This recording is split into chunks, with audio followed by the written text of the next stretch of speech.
Paul Walker's death in 2013 was the result of a devastating car crash, but there was more to it than a high-speed vehicle. Months after the accident, the actor's autopsy report was released, and its details are chilling. Movie star Paul Walker died at the age of 40 in an explosive car crash in November 2013. The Fast and Furious franchise actor was killed when a sports car he was riding in crashed and went up in flames in a single-vehicle accident in Santa Clarita, California. The driver and friend of Walker's, Roger Rodas, was also killed in the crash that was caught on video by a witness. Walker's death was a devastating loss to his family, friends, and fellow actors who worked with him in the Fast and Furious films. A lot of suspicions loomed about what caused the fatal car crash and the specifics on how it took his life. The fact that no other car was involved in the accident raised a lot of questions. People wondered if speed, drugs, or a mechanical error was at fault. It would take several months before a full autopsy report was released. Paul Walker was born on September 12, 1973 in Glendale, California to Paul and Cheryl Walker. He was the first of 5 children, with 2 brothers and 2 sisters born after. His acting career kicked off in 1984 with his debut in the TV series Highway to Heaven. In 1986, he earned his first movie role as Professor Bennett in the horror comedy film Monster in the Closet. Walker would continue acting on various TV shows from the late 80s into the early 90s. He starred in other notable films of the 90s, such as Varsity Blues and She's All That. I'll pick the girl. Then you got 6 weeks to turn her into the prom queen.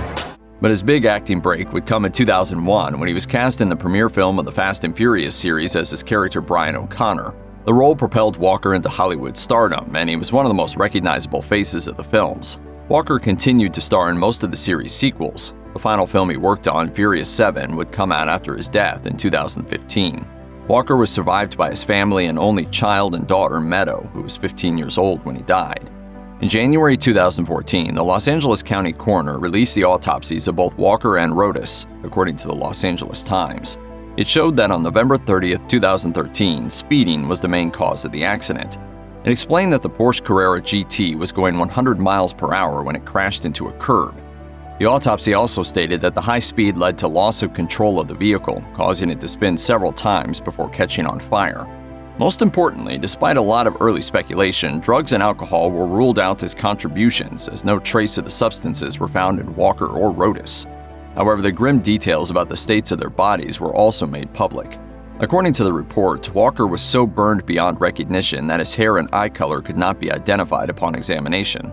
The autopsy said he sustained a lot of head trauma, broken bones, and injuries to his arms. It even revealed that a portion of his skull was exposed and nearly his entire body was charred from the crash. Yet it specifically mentioned that Paul Walker died of, quote, traumatic and thermal injuries, which suggests that the fire played as significant a role in his death as the impact from the crash.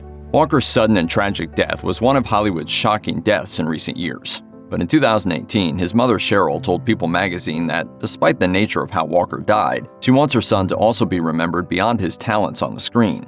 She said, "I think so many people think, oh, he was just a movie star who was killed in a car accident, but there was so much more to him. That was just a piece of who he was. He was an amazing man."